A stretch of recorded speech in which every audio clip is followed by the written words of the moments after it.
अब भारत की मुतादिद पोस्टें मुकम्मल तबाह हो गई हैं। अफवाज पाकिस्तान की तोपों ने भारतीय तोपों को खामोश करा दिया है। तो भारतीय तोपें हो गई हैं खामोश। पाक फौज लाइन ऑफ कंट्रोल पर रप्तवाली पोस्ट, डेटा पोस्ट, ख्वाजा भीख कॉम्प्लेक्स और रैंक कॉन्वेंटर बिलमुकाबिल सिंह भी मुकम्मल तौर पर तबाह कर दी गई हैं। तो LOC के ऊपर पाकिस्तान की कार्रवाइयाँ जारी हैं। पाकिस्तान का भारत को मुंह तोड़ जवाब। भारत की मुतादिद पोस्टें मुकम्मल तौर पर तबाह कर दी गई हैं। अफवाज पाकिस्तान की तोपों ने भारतीय तोपों को खामोश करा दिया है। रप्तावाली पोस्ट, डना पोस्ट, ख्वाजा भी कॉम्प्लेक्स, रिंग कन्वेंटर भी तबाह कर दिया गया है। पाक फौज लाइन ऑफ कंट्रोल पर भी बिल्कुल मुस्तैद है और अफवाज पाकिस्तान मुकम्मल तौर पर चौकस है, तैयार है और भारतीय पोस्टों को नीस्तो नाबूद कर रही है। चूंकि पाकिस्तान को छेड़ा गया था, पाकिस्तान की जानिब से मुसलसल ये कहा गया कि हमारे सब्र का इम्तिहान ना लें, हमारे ज़ब्त का इम्तिहान ना लें, लेकिन भारत इसमें पीछे नहीं आया। भारत ने मुकम्मल तौर पर छेड़छाड़ की, मुसलसल छेड़छाड़ की, लेकिन पाकिस्तान ने फिर भी सब्र का दामन हाथ से नहीं छोड़ा। लेकिन जब पानी सर से ऊंचा होने लगा तो पाकिस्तान ने भरपूर जवाब दिया है और मुंह तोड़ जवाब दिया है। फतेह-1 मिसाइल का भी पाकिस्तान ने इस्तेमाल किया है। मुतादिद पोस्टों को भी पाकिस्तान LOC पर तबाह कर रहा है। अफवाज पाकिस्तान भारत की मुसलसल तोपों के ऊपर खामोश उन्होंने करवा दिया है। तोपों के ऊपर ये कह सकते हैं हम कि मुतादिद जो चेक पोस्टें हैं उनको तबाह किया जा रहा है। जो तोपें जहर उगल रही थी भारत की जानिब से, उनको बिल्कुल खामोश करा दिया गया है। LOC के इस अतराफ से भारतीय चेक पोस्टों को निशाना बनाया जा रहा है और LOC के उस अतराफ यानी मकबूजा जम्मू और कश्मीर में भारतीय चेक पोस्टों के ऊपर बिल्कुल सन्नाटा है। मौत का सन्नाटा इस वक्त वहां पर तारी है। मौत का सन्नाटा इस वक्त वहां पर देखा जा सकता है चूंकि भारतीय तोपें बिल्कुल खामोश हैं। सैयद मोहम्मद अली साहब हमारे साथ तजियाकार मौजूद हैं। सैयद मोहम्मद अली साहब, पाकिस्तान की जानिब से मुसलसल जवाब दिया जा रहा है। जारियत की पहल भारत की जानिब से हुई, लेकिन इस जारियत का इख्तिताम पाकिस्तान की जानिब से किया जाएगा।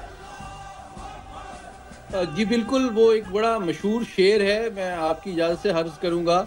वो कहते हैं कि फूल की पत्ती से कट सकता है हीरे का जिगर, फूल की पत्ती से कट सकता है हीरे का जिगर, मर्द नादा पे कलामो नर्मो नाजुक बेअसर। तो भारत ने ये साबित किया है कि जो पिछले 3-4 दिन से पहले जो सारी आलमी ताकतें और हमारे मुश्तरका दोस्त उनको समझा रहे थे कि पाकिस्तान के खिलाफ जारियत ना करें, एक जिम्मेदार और अमन पसंद कौम के तौर पे रहें, उस पर उनकी मेरे ख्याल में जूं नहीं रेंगी और उन्होंने अपनी पावर को ओवर एस्टिमेट किया, पाकिस्तान की पावर को अंडर एस्टिमेट किया और अब इस स्ट्रेटेजिक मिस कैलकुलेशन जो उन्होंने की है बहुत ही ग्रेव, उसकी वो पिछले तकरीबन 4 घंटे से कीमत चुका रहे हैं। और आपने देखा कि पिछले 4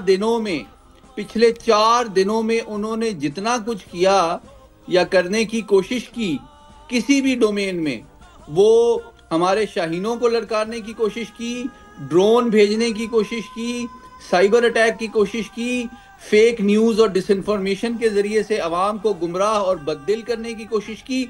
तो अल्हम्दुलिल्लाह अल्लाह की मदद और हमारी अवाम की ताउन से हमारी अफवाज ने हर महाज और हर डोमेन में उनको शिकस्त भी दी है और फुल स्पेक्ट्रम इस वक्त क्राइसिस में हमने उनको डोमिनेट भी किया है।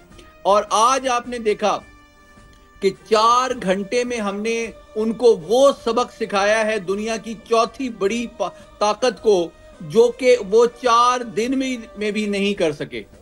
तो अभी आप देखें कि जब 2 दिन पहले अमरीकी वजीर खारजा कह रहे थे कि भाई ये तो इनको आपस में निमट लेना चाहिए, अमरीकी नायब सदर ने भी कहा कि भाई ये तो इनका आपस का मामला है, ठीक है। तो अभी जनाब देखें उनके वजीर खारजा जो है वो रात को 12 बजे उनके वक्त के मुताबिक, वाशिंगटन टाइम के मुताबिक, जनरल आसिम मुनीर को फ़ोन कर रहे हैं, हमारे डिप्टी प्राइम मिनिस्टर को फ़ोन कर रहे हैं कि देखें जी आप सब तहम्मुल से काम लें।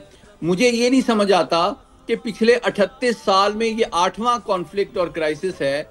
हमेशा भारत पहल करता है, हमेशा भारत जारियत का इर्तिकाब करता है और उसकी इस गलती को से सारी दुनिया सरफे नज़र करती है। लेकिन जब पाकिस्तान उसका जवाब देता है अपने आईनी, कानूनी, इखलाकी फ़र्ज को और हक़ को इस्तेमाल करते हुए, तो फिर दुनिया कहती है कि यार आप ज़रा हाथ हौला रखें।